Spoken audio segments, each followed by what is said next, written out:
नमो अर्हन्ताण, नमो सिद्धाणं, नमो आयर्याणं, नमो अजायाणं, नमो लोये सव्यसाहुणम्,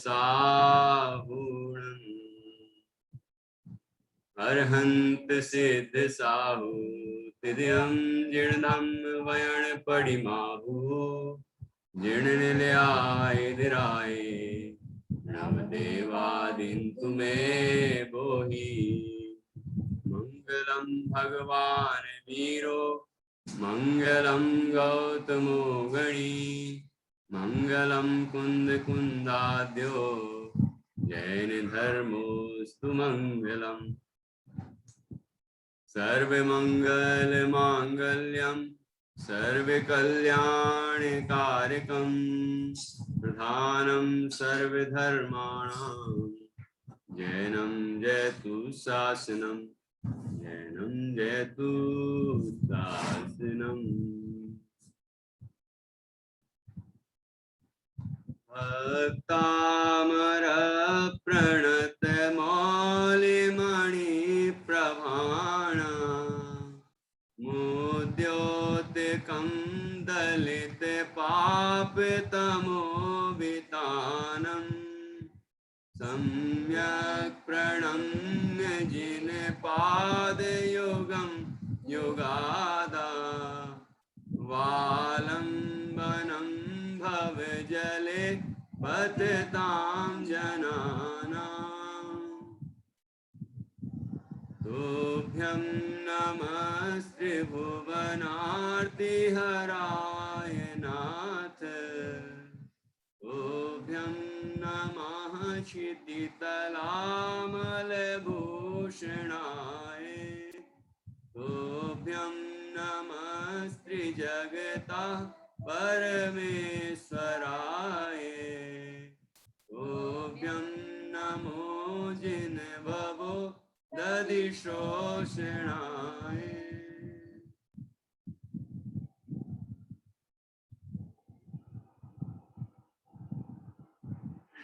आचार्य श्री मानतुंग देव द्वारा रचित यह भक्तामर स्तोत्र है। इसके 37 काव्यों पर हमने चर्चा कर ली है।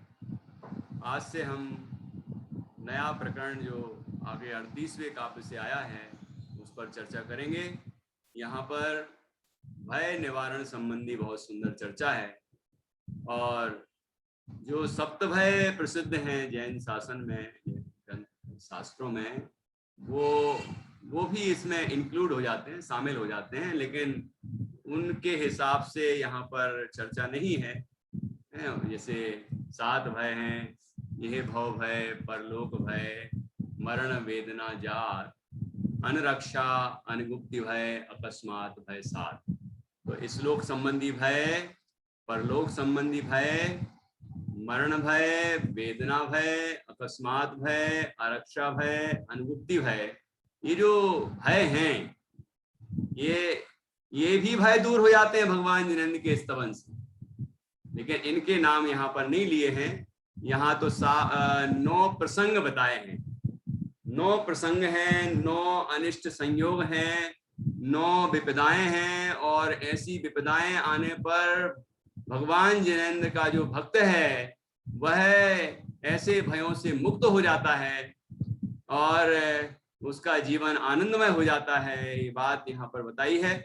वो निर्भय रहता है, निस्संक रहता है। आप सोचिए, जिनेंद्र भगवान के सर्वोत्कृष्ट भक्त तो मुनिराज होते हैं। मुनिराज जंगल में रहते हैं, तब उनके सामने शेर भी आ जाता है, सांप भी आ जाते हैं, कई खूंखार जंगली जानवर भी आ जाते हैं, और कई स्थितियां बनती हैं। ठंड है, गर्मी है, बरसात है, सारे परिचय होते हैं, सारे तरह के उपसर्ग होते हैं, कई तरह के। तो ऐसी अनेक परिस्थितियां बनती हैं, लेकिन वो बिल्कुल निर्भय रहते हैं, निस्संक रहते हैं, उन्हें कोई भय नहीं होता। सबसे बड़ी चीज है भय नहीं होना। विपरीत परिस्थिति आए या चली जाए वो उदयाधीन व्यवस्था है, पुण्य का उदय होगा तो ऐसी विपरीत स्थिति बनेगी ही नहीं। कई तीर्थंकर हैं, कई अरहंत हैं, कई मुनिराज हैं। अरहंतों पर तो उपसर्ग होते ही नहीं। अरहंत है मतलब अरहंत के पहले वो मुनिराज थे ना, तो कई मुनिराज ऐसे हुए जो अरहंत और सिद्ध हुए हैं, उनके ऊपर कभी उपसर्ग आए ही नहीं, कोई उपसर्ग परिचय हुए ही नहीं। भरत जी एक मुहूर्त में ही केवल ज्ञान हो गया, दीक्षा ली, आत्मस्वरूप में तल्लीन हुए, छठे सातवें गुण स्थान में आए गए हैं, लेकिन स्वरूप में स्थिर हुए और केवल ज्ञान हो गया। केवल ज्ञान सहित कई वर्ष रहे, आकाश में विहार करते रहे, भव्य जीवों को उद्बोधन भी देते रहे, है ना, गंधकुटी के द्वारा।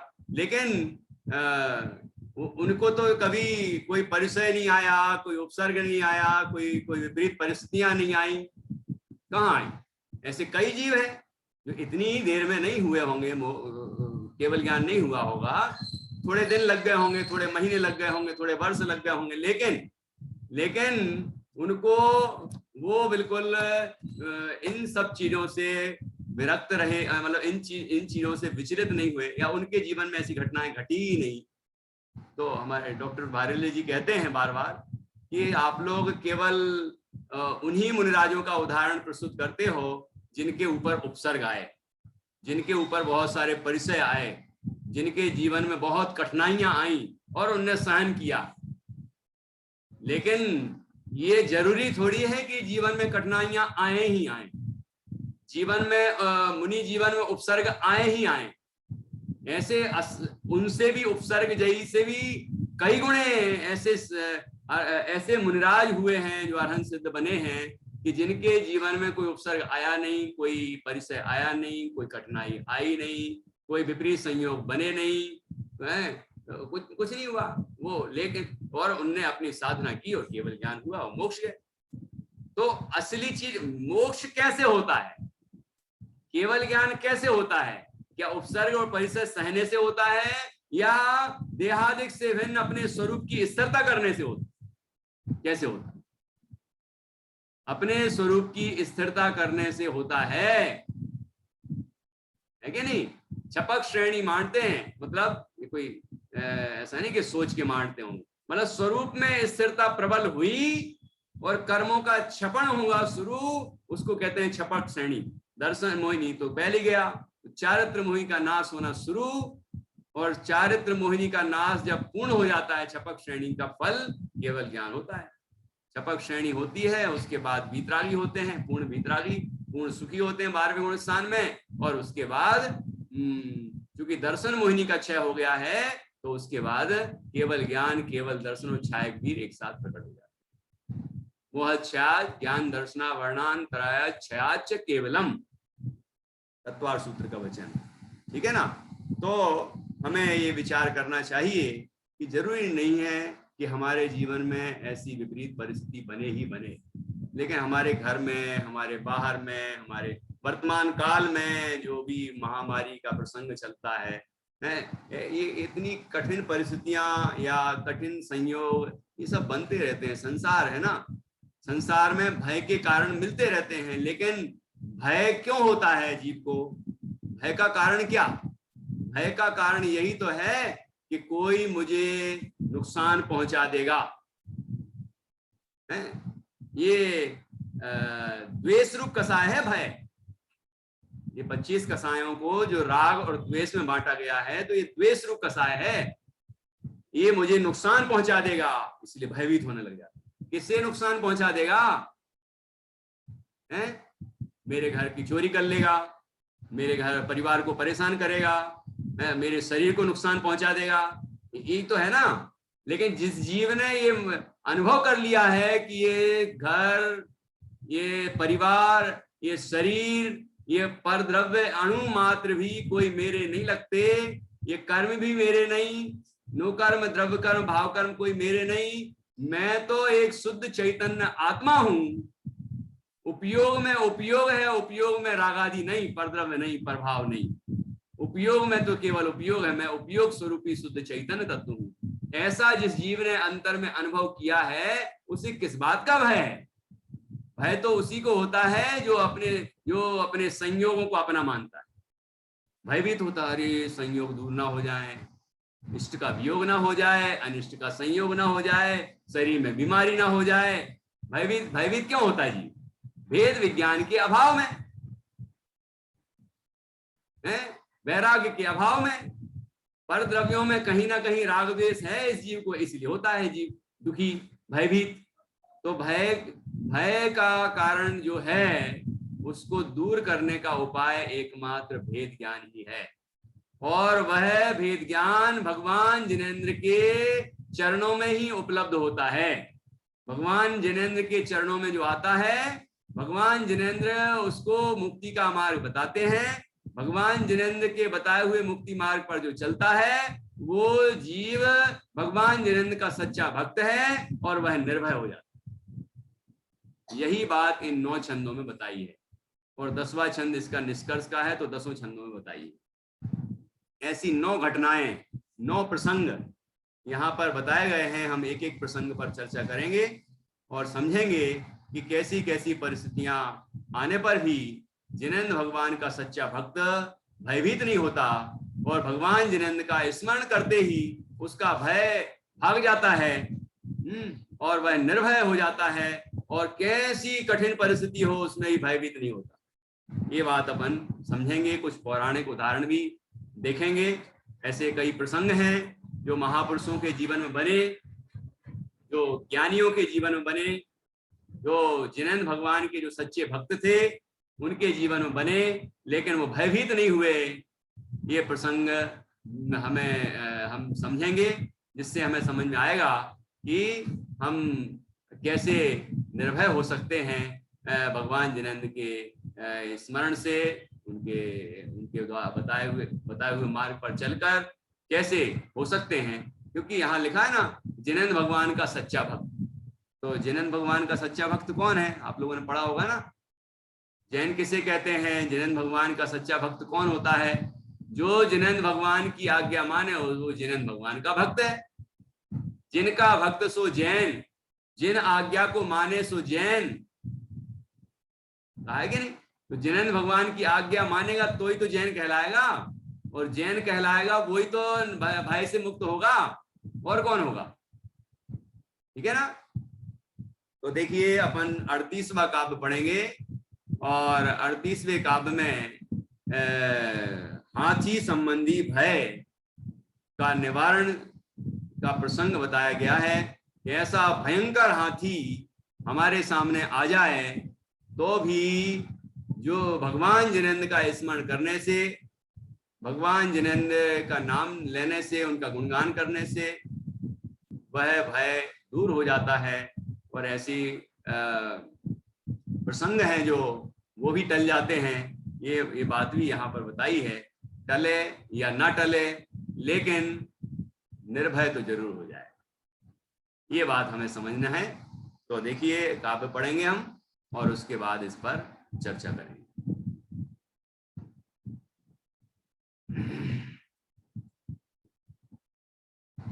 चोतन मदाविल विलोल कपोल मूलम,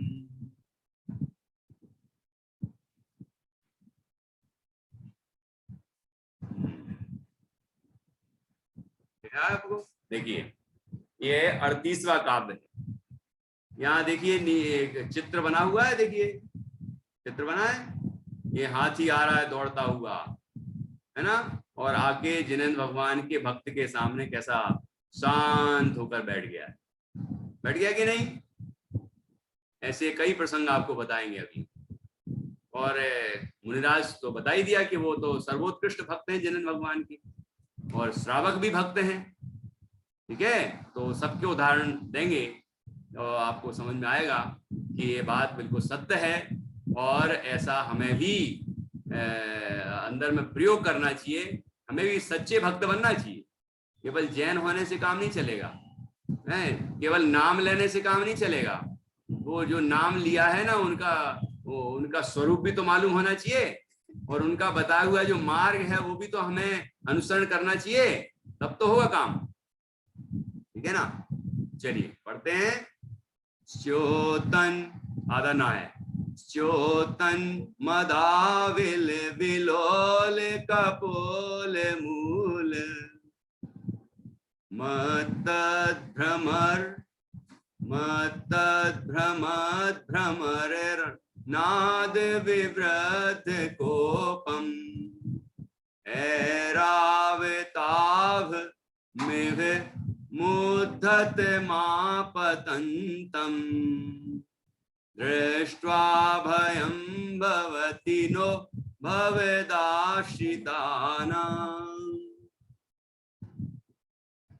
ठीक है, देखिए ये जो जितने डैश लगे हैं, ये ऐसा नहीं कि डैश लगाना, ये सामासिक पद नहीं है, ये आपको पढ़ने के लिए दूर दूर किए गए हैं। ठीक है, इनको ऐसा मिला हुआ लिखा होगा ये सब, तो वैसा आपको पढ़ना है, लिखा वैसे ही ठीक है, उसको पढ़ने के लिए सुविधा के लिए ऐसा लिखा है। च्योतन मदाविल विलोल कपोल मूल।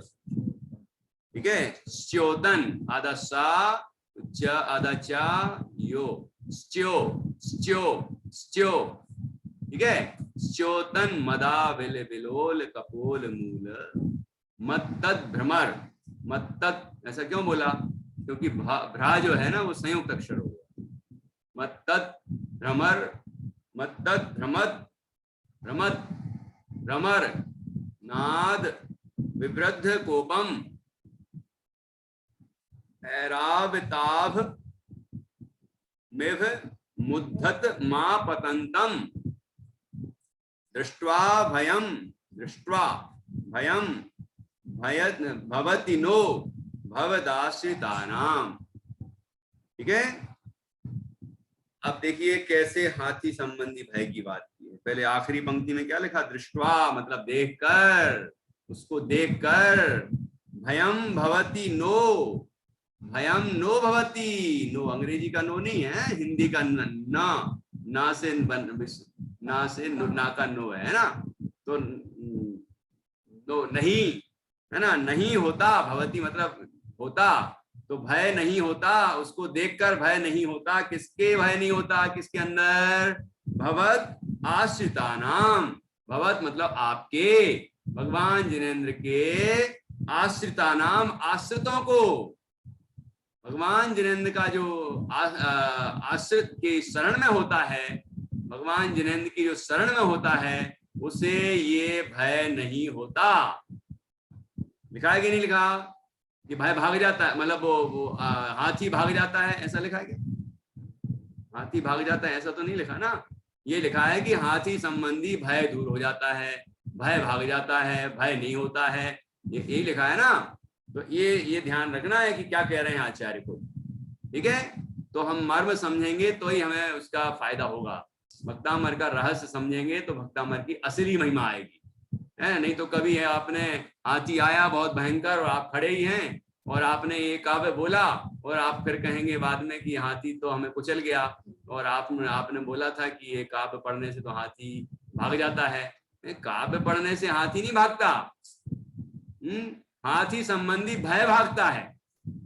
जो हमारे हृदय में भय होता है वो भाग जाता है, और हाथी भी भाग सकता है, हाथी भी किनारे से निकल सकता है, और हम हाथी के सामने आ सकते हैं और वो शांति से बैठ सकता है, जैसे यहाँ बैठा चित्र में। कि इसके लिए सच्ची भक्ति होना चाहिए, और सच्ची भक्ति सम्यक दृष्टि की होती है, मतलब जिसे भगवान के मार्ग का सच्चा श्रद्धान होता है, जिसे भेद विज्ञान होता है, वो निर्भय होता है सच्चे रूप में।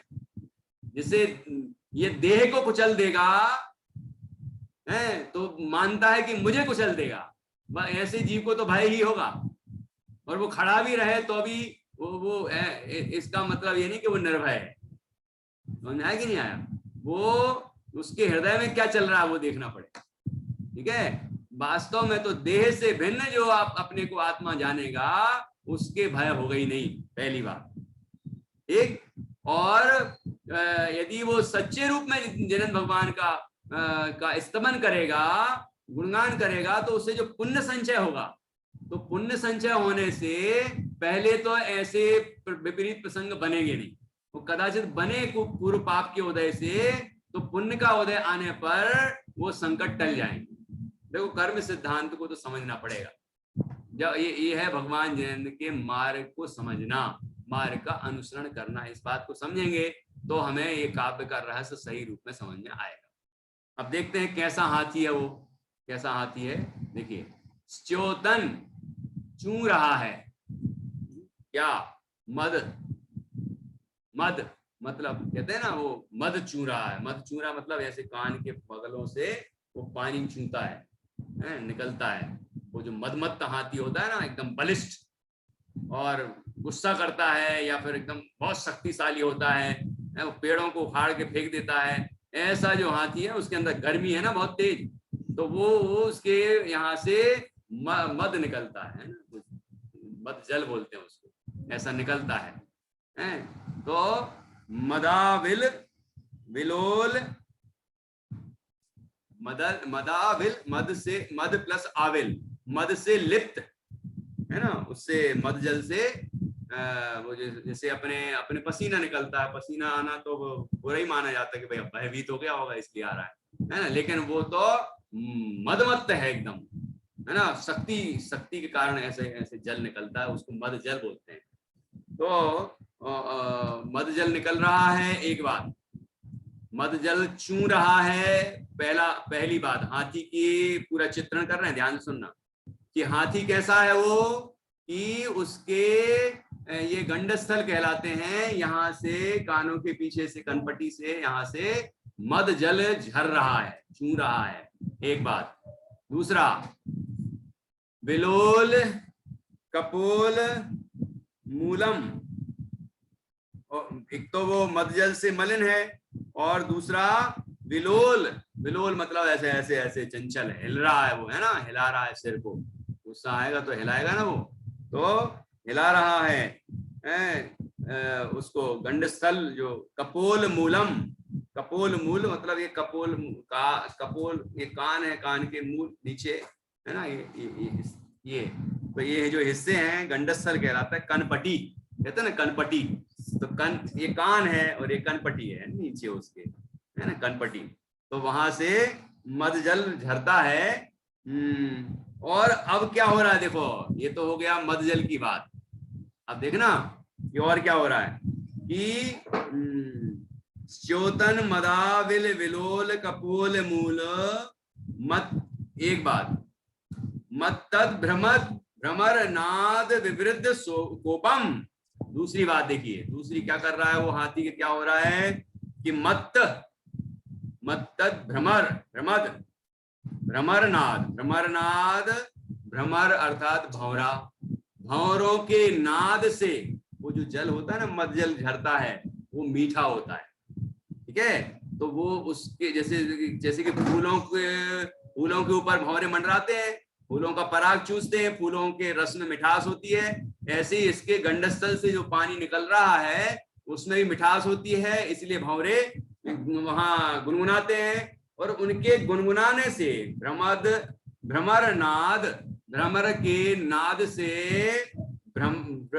विवृद्ध कोपम, विवृद्ध अर्थात विशेष रूप से, वृद्ध मतलब बढ़ गया है, कोपम अर्थात क्रोध, बढ़ गया है क्रोध जिसका, ऐसा मत्तद भ्रमद, ऐसा मत्त मतलब उन्मत्त, है ना, जैसे कहते हैं ना पागल हो गया हो, जैसे गुस्से से पागल हो गया हो, तो उन्मत्त है ना, तो उन्मत्त मतलब पागल जैसा, और मदमत्त मतलब एकदम मद से वो मत्त हुआ है, मतलब एकदम गुस्सा हो रहा है।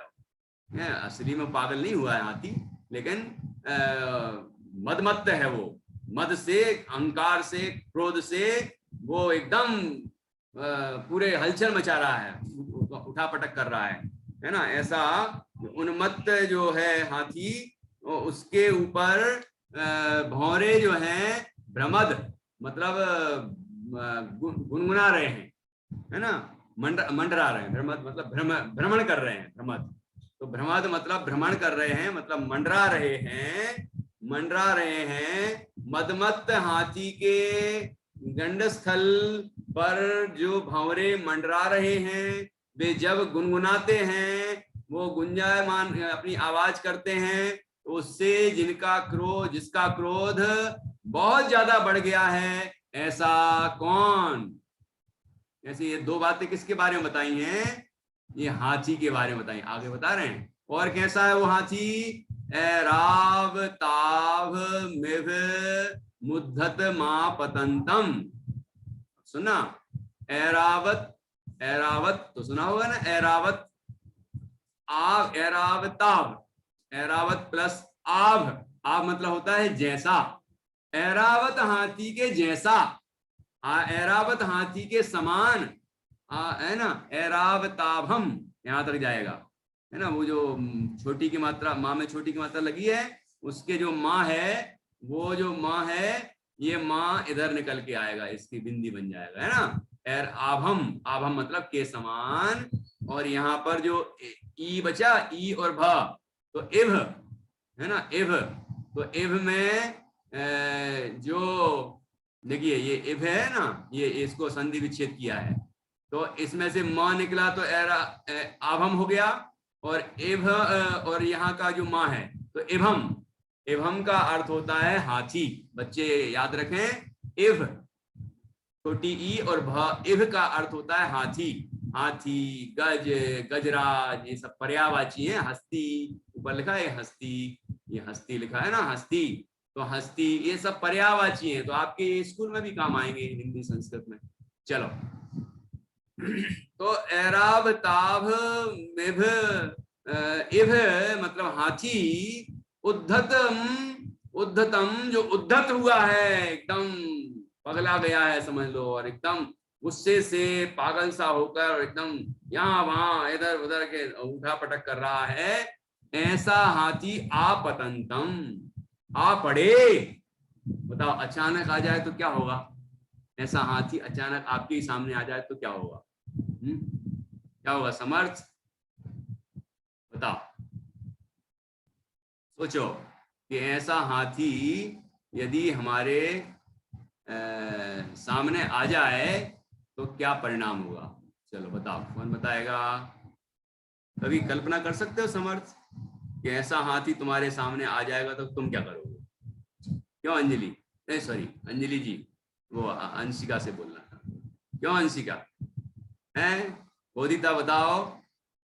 अच्छा सोनिका बताओ जरा, ये बताएंगे हमारे महरौनी वाले। बताओ, यदि ऐसा हाथी तुम्हारे सामने आ जाए तो तुम क्या करोगे?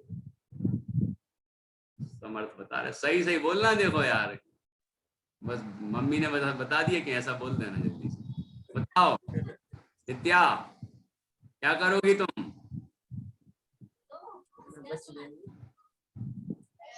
क्या बोल, भाग जाएंगे। देखो सत्य तो बोला उसने, अभी समर्थ से बुलवाऊं तो वो सही नहीं बोलेगा। चलो बोलो समर्थ, बोलो। अरे तुमने भी सही बोला आज पहली बार। हाँ। तो सही बोल रहा है कि भाई भाग जाएंगे, लेकिन जिनेंद्र भगवान का जो सच्चा वक्त है, आगे देखो, आपतंतम, इतना सारा तो हाथी के बारे में बताया, 3 विशेषताएं बताई हाथी की, और चौथी समझ लो उद्धतम, उद्धत हो गया है एकदम, गुस्से से पागल जैसा हो गया है।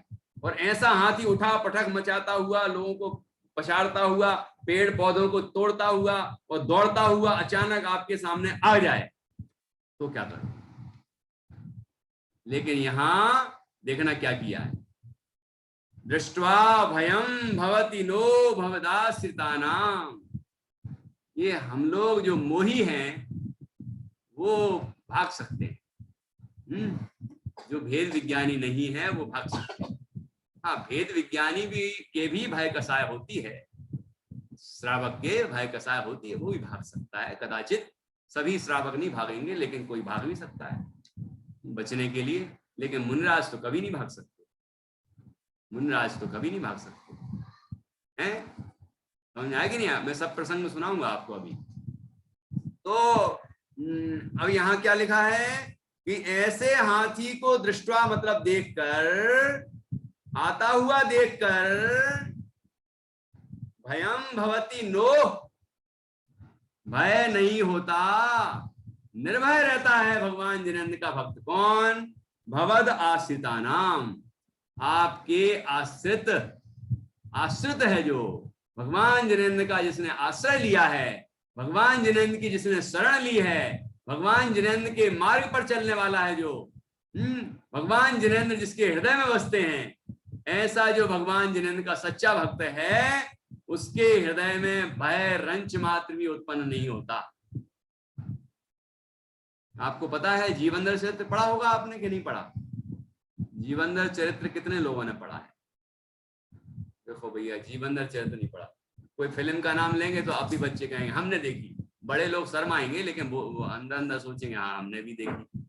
मतलब पापियों के चरित्र सबने देखे, लेकिन धर्मात्माओं के चरित्र कितने लोगों ने पढ़े, वो विचार करने की बात है। तो अब आप सोचिए कि धर्म चाहिए कि पाप चाहिए, क्या चाहिए पता नहीं। अब हम सोचें कि हम तो भगवान का नाम लेंगे तो हाथ ही भाग जाएगा, हम तो निर्भय हो जाएंगे। लेकिन हम ये विचार तो करें कि हम भगवान के मार्ग का अनुसरण कर भी रहे हैं कि नहीं। जो दूसरों को भयभीत करते हैं उसे भय प्रकृति का बंध होता है। भय एक कर्म का नाम भी है, मोहिनी कर्म की एक भेद है भय प्रकृति। मोहिनी कर्म की 25 प्रकृतियां होती है ना, भेद, कर्म के भेद, उसमें से भय नाम की भी एक प्रकृति होती है, मतलब कर्म, ठीक है ना। तो भय प्रकृति का बंध होता है भयभीत करने से, एक बात। और जो भय उत्पन्न करने वाली फिल्में देखते हैं, भय उत्पन्न करने वाले दृश्य देखते हैं, जो निरंतर भयभीत होते रहते हैं, ऐसे जीवों को भी भय प्रकृति का बंध होता है। और भय प्रकृति का बंध हुआ है तो उदय में तो आएगी कि नहीं आएगी? और जब उदय में आएगी तो भयभीत ही होता रहेगा। उस कर्म का जब उदय आएगा तो हम क्या होंगे? फिर भयभीत ही होते रहेंगे। तो क्या करना है कि भय किसी को भयभीत करना नहीं, एक बात, डराना नहीं। हुई हुई हाँ ऐसे करने लगते बच्चे, हु कर देते हैं, डरा देते हैं लोगों को, हैं भूत बन जाएंगे, भूतों जैसे आवाज निकालेंगे या कुछ, देखते रहते हैं बेचारे, तो क्या करें, वही करेंगे। भूतों को देखेंगे तो भूतों की एक्टिंग ही तो करेंगे, भगवान को देखेंगे तो भगवान की एक्टिंग करेंगे, तो एक क्रिया की प्रतिक्रिया तो होगी। तो अब पहले सोच लेना कि हमें किसी को भयभीत नहीं करना। दूसरा, भय उत्पन्न करने वाले कोई नाटक, कोई फिल्में, कोई धारावाहिक कुछ नहीं देखना जिसमें डर उत्पन्न हो, डरावनी चीजें बिल्कुल नहीं देखना, ठीक है ना। तो ऐसा यदि करेंगे और उससे समय बचा तो आप क्या करोगे? भाई समय तो बचेगा क्योंकि बहुत सारी चीजें ऐसी करते हैं।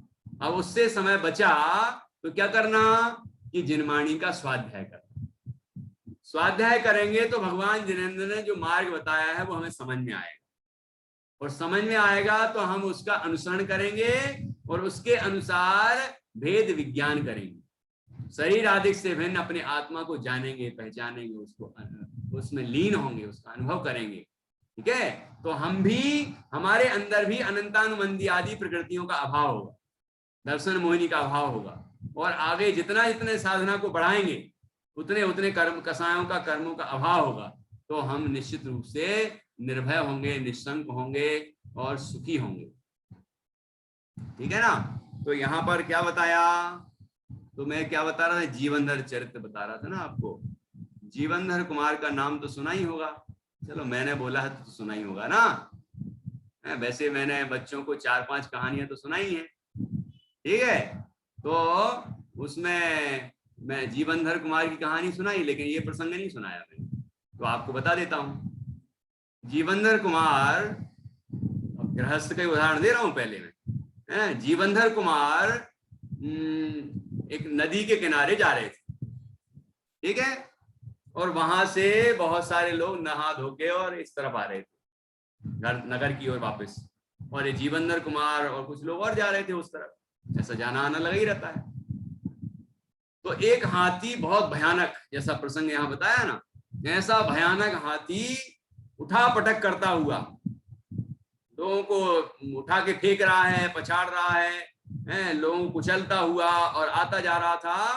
तो क्या हुआ कि वहां तो एक गुणमाला और उनका भी प्रसंग है, सुरसुंदरी का वो भी प्रसंग है, तो गुणमाला का प्रसंग है, तो गुणमाला भी वहां थी, तो वो भी भयभीत हो गई, है ना। लेकिन जीवनधर कुमार जैसी आए सामने, उनने एक मुक्का मारा उसे, हाथी बिल्कुल शांत चुप हो गया, ये तो मारा, है ना। ऐसे भी प्रसंग बताऊंगा मैं। ये वसुदेव का हरिवंश पुराण में प्रसंग है। जंगल में बहुत भयंकर हाथी, उसको उन्होंने बस में कर लिया। रावण का प्रसंग है, रावण ने हाथी को बस में कर लिया, कोई हथियारों से नहीं, मारपीट के नहीं, अपने स्नेह से। तो डरे नहीं ना ये लोग। पवन नहीं, अंजना जब नहीं, कौन थी, सीता जी जब जंगल में थी, मतलब जब रामचंद्र जी ने उनको तीर्थ यात्रा के बहाने छोड़ दिया था, तो वहां कौन आया था, भाई है, भाई नहीं था वो, भाई बन गया था। कौन आया था जो सीता जी को अपने घर ले गया था, हैं, कौन ले गया था, वज्रजंग, ठीक है। वो उनने वो बड़े थे, उनने कहा कि अरे बहन, मैं अब तुम अपना भामंडल समझो, मुझे सब परिचित थे, वो रामचंद्र जी को सबको जानते थे, तुम्हारा भाई यहाँ आ गया है, अब तुम क्यों भयभीत होती हो, चलो अपने घर चलते हैं। ये तो प्रसंग पता ही होगा। तो वहां उनने हाथी को जीता था, हाथी पकड़ने आए थे वो। ये सब जितने थे, ये सब जिनेंद्र भगवान के भक्त थे। रावण का भी नाम लिया है, वो भी प्रतिनारायण था, वो भी जिनेंद्र भगवान का भक्त था, ठीक है ना। लेकिन यहाँ कई जगह प्रसंगों में आचार्य ने बहुत प्रशंसा की, जब उसने रावण ने जिनेंद्र भगवान की भक्ति की, अपार भक्ति की कैलाश पर्वत पर, तो बहुत प्रशंसा की। जब उसने अच्छे अच्छे कर्म किए, अच्छे काम किए, तो प्रशंसा भी बहुत की। लेकिन जब सीता जी के प्रति या और भी अनेक प्रसंग बने आगे, उसमें उसने जो गलत कार्य किया, गलत भावना की, अहंकार आदि जो भी विकार थे उसके अंदर, उसकी खूब निंदा भी की। आचार्य ने उसकी भर्त्सना की कि गलत है, मतलब ऐसा दुष्ट था वो, इस तरह भी कहा। तो कहने का तात्पर्य कि ऐसे ऐसे प्रसंग बने, लेकिन ये लोग भयभीत नहीं हुए, कैसे भी हाथी से। तो जीवनधर कुमार का बताया मैंने, ऐसे और भी अनेक हैं। तो और एक बताऊं आपको, एक हाथी एक महापुरुष के सामने आते ही पहले तो पूरे नगर में उत्पात मचा रहा था, लेकिन जैसे उन महापुरुष के सामने आया, बिल्कुल शांत चित्त होकर खड़ा हो गया। क्या नाम था उनका, चलो बताओ, उन महापुरुष का नाम बताओ। और उस हाथी को हो गया जाति स्मरण ज्ञान, ठीक है, तो उसे भी वैराग हो गया। और जिनने देखा था वो तो पहले ही से वैरागी थे, और वैराग भी हो गया उनको। तो उनका नाम बताओ, चलो। हाँ बताइए, उषा जी, स्वाति जी बताइए। वर्धमान, महावीर भगवान, महावीर भगवान वर्धमान। नहीं, वैराग्य थोड़ी हुआ था, वो वाला प्रसंग नहीं, जाति स्मरण भी नहीं हुआ था उस हाथी को, वो तो देव ही बन के आया था ना। हाथी वाला जो प्रसंग महावीर स्वामी के संबंध में है, अतिवीर नाम दिया गया है, तो वो वाला प्रसंग तो वो हाथी, ये सब देवता लोग परीक्षा लेने आते थे, है ना। तो वो तो ठीक है, चलो वो भी है कि भगवान के, मतलब वो भी तो जिनेंद्र भगवान के भक्ति थे, फिर भले ही वो खुद ही जिनेंद्र बन गए, है ना।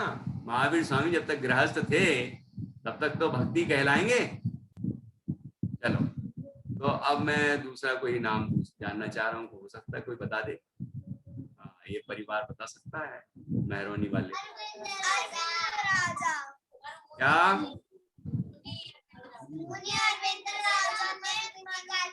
एक बच्चा बोलो ना, कौन से राजा? अरविंद राजा। अरविंद राजा, ये कौन से राजा है? चलो मैं बता देता हूँ। अरे चांदनी बता रही भाई, चांदनी का कौन?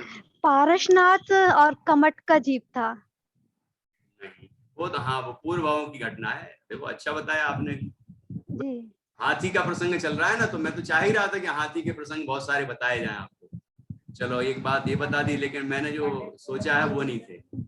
अब आइए, संध्या जी बोल रही हैं कि वो पंडित टोडरमल जी तो नहीं है। ये पंडित टोडरमल जी के ऊपर भी तो हाथी ने उपसर्ग किया था, मतलब जो पैर रखा था, तो वो भी तो भयभीत नहीं हुए। वो भी तो जिनेंद्र भगवान के भक्त थे पंडित टोडरमल जी।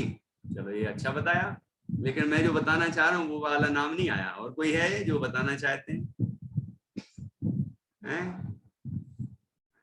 नहीं है? नहीं, मन में आ रहा हो तो बता दो भाई।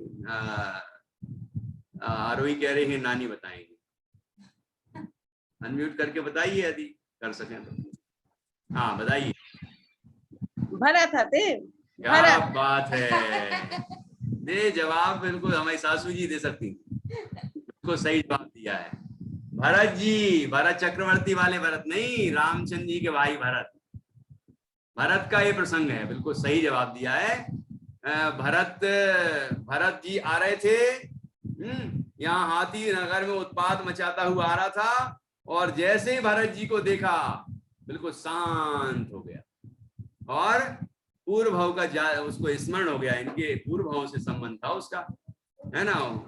और वो भी संसार से विरक्त हो गया, उसे समझ में आ गया कि भाई संसार क्या है। हाथी को भी वैराग हो गया, वो भरत जी को भी वैराग हो गया, है ना। तो ऐसा प्रसंग भी आया है। और मुनिराज के संबंध में प्रसंग तो बहुत होंगे। ये पार्श्वनाथ भगवान का जो पूर्व भाव है, पूर्व का 9वां या 10वां भाव है, उसमें वो हाथी थे ना। नहीं नहीं, पूर्व का 10वां 9वां भाव नहीं होगा, तो मरुहूति थे। यहाँ और कोई भाव था जहां सम्यक दर्शन हुआ था, वो भाव नंबर तो याद नहीं है, शुरुआत के हैं। लेकिन जैसे शेर का भाव है ना, महावीर स्वामी का शेर के भाव में सम्यक दर्शन हुआ था, और इनको हाथी के भाव में सम्यक दर्शन हुआ था। वो वाला भाव, अब नंबर अपन बाद में देख लेंगे कि कौन सा पूर्व भाव था।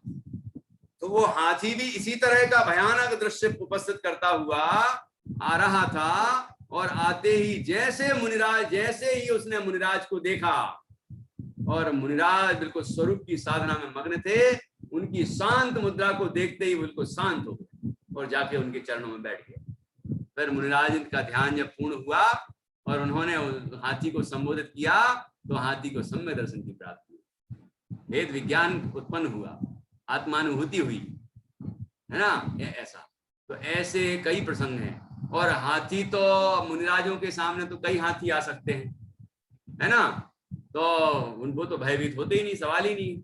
तो ऐसे कई प्रसंग पुराणों में बताए हैं, और हो सकता है आपको और भी मालूम होंगे। तो निर्णय यही है कि भगवान जिनेंद्र का जो भक्त होगा वो हमेशा निर्भय रहेगा। ऐसा भयंकर हाथी भी उनके सामने आ जाए, आ रहा हो ऐसा, तो भयभीत नहीं होता, वो निर्भय रहता, निशंक रहता है। उसे पता है कि मेरे पाप का उदय होगा तो ये मुझे कष्ट पहुंचा सकता है, शरीर को नुकसान पहुंचा सकता है, और पुण्य का उदय होगा तो ये बगल से निकल जाए, ठीक है। और इसके शांत होने का एक योग होगा, ऐसा संयोग होगा, तो हो सकता है उन्हें देख के शांति हो छा जाए उसके मन में, ठीक है ना। ऐसे भी प्रसंग बन सकते हैं।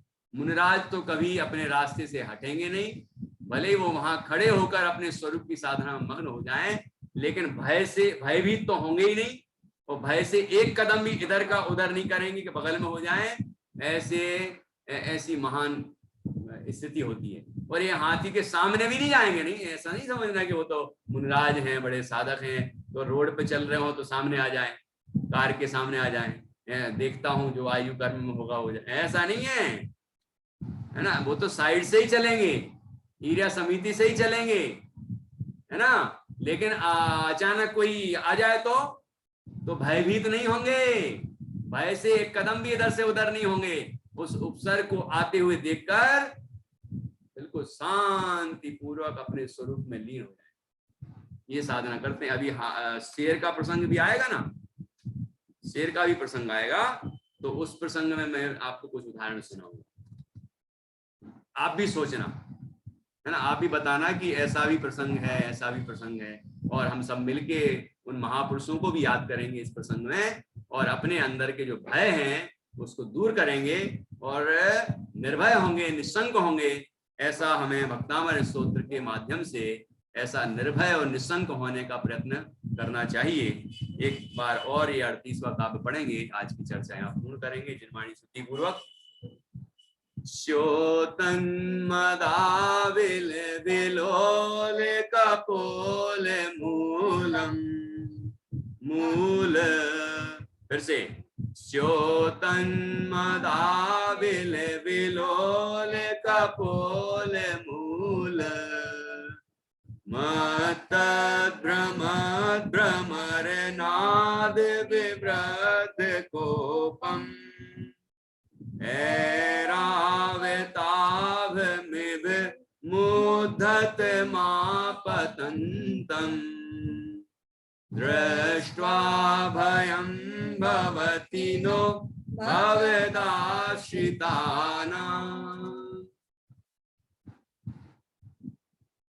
निज निधि निज में बताई, यह अनंत उपकार है, इसके लिए जिन वाणी माँ को वंदना सतबार है, वंदना सतबार।